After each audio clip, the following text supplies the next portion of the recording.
मेवात में शिक्षा और विकास को नई दिशा देने के उद्देश्य से सद्भावना मंडप भवन नुहू में मेहराब प्रेरणा सम्मान समारोह का भव्य आयोजन किया गया, जहां शिक्षा को लेकर जागरूकता फैलाने का मजबूत संदेश दिया गया।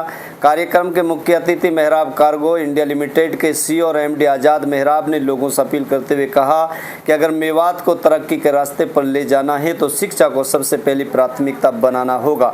उन्होंने कहा कि समाज की असली ताकत पढ़े लिखे युवा ही होते हैं।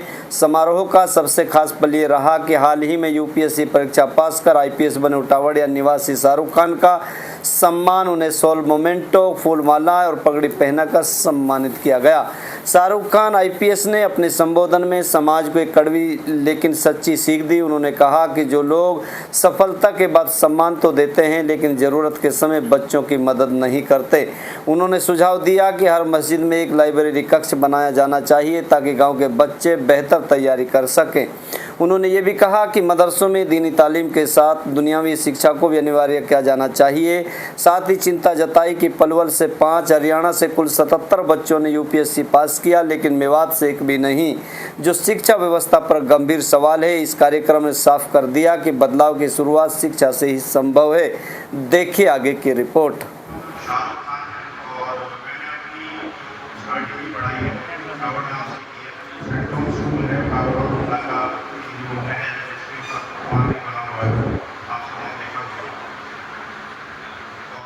उसके बाद में मैंने ग्रेजुएशन के लिए फरीदाबाद में यूनिवर्सिटी है, वहाँ से ग्रेजुएशन किया। और 2018 में मैं प्राइवेट सेक्टर में मैंने जॉब करना स्टार्ट किया था।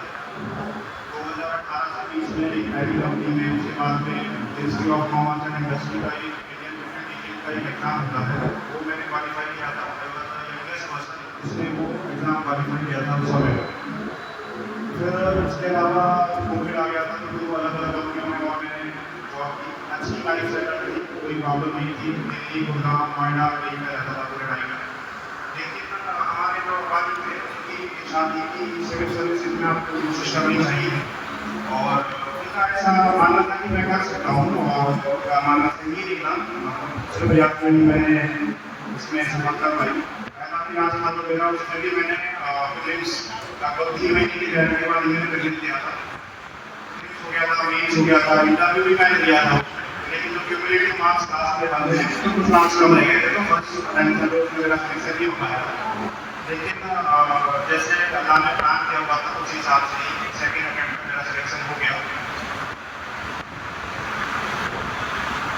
इसके बाद से जब मेरी जो सिलेक्शन के बाद की एक चीज़ है कि जब मेरा सिलेक्शन हो गया उस टाइम के बाद से तो लोग मुझे जानते भी हैं, हमारे जो यहाँ के लीडर्स वगैरह हैं उनके भी फ़ोन आए थे, मंत्री साहब के भी फ़ोन आए, हमें सबने बुलाया। लेकिन जब बच्चों को ज़रूरत होती है जिस स्टेज में वो तैयारी करते हैं, असली ज़रूरत आप लोगों की उस स्टेज में है बच्चों को जब वो तैयारी कर रहे हैं। वहाँ पे लोगों का स्ट्रगल है, किसी को फाइनेंशियल चैलेंज है, किसी की उम्र ज़्यादा हो गई है। अभी भी मैं कम से कम 15 अभी आपके बच्चों को ऐसे भी जानता हूँ जो तैयारी कर रहे हैं इस एग्जाम की, लेकिन अलग अलग चैलेंजेस है उनके सामने और मदद करने वाला कोई भी नहीं है। तो जो सफल हो गए हैं शायद उनको तो अब आपकी इतनी जरूरत नहीं है, उनका उनके ऊपर जिम्मेदारी है कि वो दूसरों की मदद करें। कोशिश करें कि हम कुछ ऐसे इनिशिएटिव्स लें जहाँ पे जो बच्चे ऑलरेडी अभी तैयारी में हैं उनकी मदद हो सके। अभी लास्ट मंथ में हमारा सीएम हाउस है जो चंडीगढ़ में, वहाँ पे एक फंक्शन हुआ था सीएम साहब के साथ में। वहाँ पे हरियाणा से 77 स्टूडेंट थे हरियाणा के, जिन्होंने इस बार यूपीएससी क्वालिफाई किया था, जिनमें से पलवल डिस्ट्रिक्ट के 5 बच्चे थे। मैं भी पलवल में ही काम कर रहा हूँ क्योंकि हमारा गाँव है, वो पलवल का लगभग आखिरी या दूसरा आखिरी गाँव पड़ता है, उसके बाद वो डिस्ट्रिक्ट स्टार्ट हो जाता है। लेकिन वो डिस्ट्रिक्ट का एक भी बच्चा उस डिस्ट्रिक्ट में नहीं था। हरियाणा के 70 बच्चे हैं जो उनका एक भी नहीं है, तो कहीं ना कहीं तो बहुत गलत हो रहा है हमारे मुल्क में कि एक भी बच्चा कैसे सेलेक्ट नहीं हो रहा है। एक चीज़ और, कभी भी अक्सर करके हम अपने मेवात के बारे में बात करते हैं तो हम 1857 में हमने क्या किया और उसके पहले जो मतलब बैठक खान का अफसर खान मेवाती साहब तक पहुँच जाते हैं। इसमें एक चीज़ और गलत है कि जब भी हम अपने इतिहास पे जो प्राप्त करते हैं, गवर्नमेंट करने की बात करते हैं ना, तो कहीं ना कहीं दूसरी चीज़ में ये भी दिखती है कि शायद आज के टाइम हमारे पास गवर्नमेंट करने के लिए कुछ नहीं है। तो इस चीज़ में विचार करने की जरूरत है कि हम कैसे इसको सुधार सकते हैं। एक चीज़ जो मैंने अपने यहाँ पे, क्योंकि मैं तो 2014 के बाद से उतना ज़्यादा मेरा रहता था, तो मैं रहता ही था, मैं बात में दिल्ली में मेरी जॉब आई थी, पढ़ाई की थी, तो कहीं मैं रहता था। लेकिन एक चीज़ जो मैंने नोटिस की कि हमारे गाँव में लगभग 40 मस्जिदें हैं गाँव में, लेकिन ये एक भी लाइब्रेरी नहीं है। तो ये बड़े चिंता की बात है कि अगर हमारे गाँव में मस्जिदें हैं, मदरसे हैं, मदरसों का भी मॉडर्नाइजेशन नहीं हो रखा है, वहाँ पे सिर्फ दीन की तालीम दी जाती है, दुनिया की नहीं दी जाती है। लेकिन अगर आप ढंग से, मैंने भी कुरान पढ़ी है, अगर आप ढंग से कुरान को समझो, सिर्फ पढ़ो ना समझो, तो दीन के साथ साथ दुनिया की ज़िंदगी जरूरी है। तो दीनी तालीम के साथ साथ दुनिया की तालीम भी बहुत जरूरी है। अभी तक बच्चों में जो मैं बता रहा था कि प्रोजेक्ट में काम कर रहा हूँ, लास्ट में उसके बारे में बात करूँगा मैं। और मैं चाहूँगा कि इस चीज़ के बारे में आप लोग के बात के जो बच्चे हैं कि जो स्कूलों में पढ़ रहे हैं या फिर ग्रेजुएशन कर रहे हैं, उन तक ये बात आप मेरी पहुँचा दें। मेरा यहाँ आने का मकसद आज यही था। तो बड़ोदरा में था मैं अभी, वहाँ पे एक प्रोजेक्ट हमने स्टार्ट किया है, चैरिटेबल ट्रस्ट है, वहाँ पे प्रोजेक्ट उनका है, वहाँ पे हमसे मेंटर या गाइड के तौर पे जितना नाम ये ट्रेनिंग से गए थे, वहाँ पे हमने गाइड देंगे। वहाँ पे मैंने बहुत अच्छी चीज़ देखी, बड़ोदरा की जो जामा मस्जिद है, सबसे बड़ी मस्जिद है बड़ोदरा की, उस मस्जिद के अंदर 150 बच्चे, और बच्चे भी ऐसा नहीं कि सिर्फ मुस्लिम धर्म से, सेक्युलर मस्जिद के अंदर बच्चे सिविल सर्विसेज और स्टेट सिविल सर्विसेज का गुजरात का होता है, पुलिस के एग्जाम होते हैं, उनकी तैयारी करते हैं। वहाँ पे 3 लाइब्रेरी है, बच्चों का रहने की जगह है, सब एक पूरा रेजिडेंशियल पूरी कम्युनिटी मस्जिद के अंदर चल रहा है, और उसमें सेक्युलर सर्विसेज है, सभी लोगों के लिए उसके दरवाजे खुले हुए हैं। जब इतनी बड़ी मस्जिद, जामा मस्जिद बड़ोदरा की ये काम कर सकती है, क्या अपनी मस्जिदों में सिर्फ एक लाइब्रेरी के लिए कमरा बना सकते हैं जहाँ पे उस मस्जिद के आसपास के बच्चे आके पढ़ाई कर सकते हैं? पढ़ाई सभी चीज़ें जरूरी है। जिस बच्चे को दीन की पढ़ाई करनी है वो भी लाइब्रेरी में बैठ पढ़ सकता है, और जिसको दुनिया की करनी है वो भी कर सकता है। इससे कम से कम जो बच्चे हमारे खाली समय में इधर उधर बैठते रहते हैं, नशा करते हैं और साइबर फ्रॉड जैसी चीज़ों में इन्वॉल्व हुए, उससे भी कहीं हद तक वो बच्चे बच पाएंगे। तो यहाँ पे जो भी जिम्मेदार लोग हैं तो ये काम कर सकते हैं। मस्जिदों में एक कमरा कम से कम आप लाइब्रेरी में बांटें, चाहे वहाँ पे सिर्फ 10 बच्चों में बैठने की जगह हो, बनवाएं, ताकि बच्चों को जो एजुकेशन है वो अच्छी मिल सके। सिर्फ 5 साल लगेंगे पूरे लोगों का जो ये हालात है बदलने में। अगर आप हर मस्जिद में लाइब्रेरी बनवा देते हैं, उससे धीरे धीरे बच्चों के अंदर भी जज्बा आएगा। जब मेरा एग्जाम क्वालिफाई हुआ, दूसरा आई है वो भी बेवादी है राजस्थान से, उनका एग्जाम क्वालिफाई हुआ, उसके बाद से मुझे पता है कि मैं कितने नए बेवादी बच्चों से मिला हूँ जो आप सिविल सर्विसेज या स्टेट सिविल सर्विसेज के एग्जाम करना चाहते हैं, क्योंकि बच्चों के अंदर एक विश्वास आ गया है कि हमारे साथ ही हमारे बीच में पढ़ने वाला एक सिविल सर्विस निकाल सकता है, एग्जाम क्रैक कर सकता है। इसमें हमारे दो तीन चीज़ें हैं जिनकी बहुत ज़्यादा अहमियत है। सबसे पहले जो परिवार है, परिवार में घर में जो लोग हैं उनको ये देखना पड़ेगा कि उनके बच्चे स्कूल जा रहे हैं कि नहीं जा रहे, स्कूल से आके थोड़ा बहुत पढ़ाई करते हैं कि नहीं करते, होमवर्क हो रहा है कि नहीं हो रहा। और माँ बाप का स्कूल में जाना भी बहुत जरूरी है, देखने के लिए किसी बच्चे की परफॉर्मेंस कैसी है और बच्चों को थोड़ा प्यार से समझा कर कि अगर वो पढ़ेंगे तो किस तरह वो अपनी लाइफ को, जिंदगी को बेहतर बना सकते हैं। उसे अप्रोच के साथ फैमिली में भी चेंजेस की जरूरत है, ताकि बच्चों का ध्यान पढ़ाई की तरफ थोड़ा ज़्यादा जा सके। दूसरा, हमारे स्कूल कुछ एक दो चीज़ें अच्छी मैंने देखी है कि कुछ नए स्कूल हमारे यहाँ पे विकल्प हुए हैं, लेकिन स्कूल जो है को भी ध्यान रखना है कि बच्चों का जो बच्चों के माँ बाप के साथ जो इंटरेक्शन है वो रेगुलरली होता रहे, और स्कूल को एक खिदमत के तौर में देखा जाए, ना कि स्कूल को एक बिजनेस और प्रॉफिटेबल या कमर्शियल बिजनेस बनाने की कोशिश करें।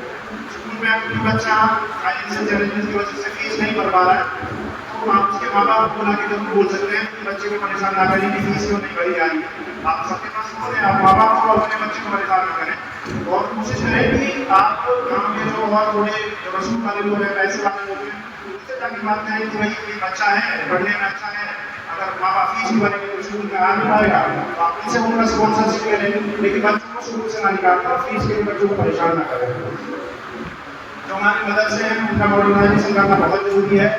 सिर्फ दीन की ही नहीं, दीन के साथ साथ दुनिया की तालीम भी जानना बहुत जरूरी है। जो मैंने लाइब्रेरी वाला एक अपना सुझाव आइडिया यहाँ पे रखा है, उम्मीद है कि जो हमारे यहाँ पे बैंक में ज़्यादा हमारे जिन लोगों को यहाँ पे जो लीडर्स है, लेकिन मुझे उम्मीद है कि वो इस चीज़ पे काम करेंगे। और ऐसा नहीं है कि मैं ऐसी चीज़ें हवा में बोल रहा हूँ, मैं जमीन में आई कि जो इम्पोर्टेंट लीडर्स हैं उनसे भी मिल चुका हूँ।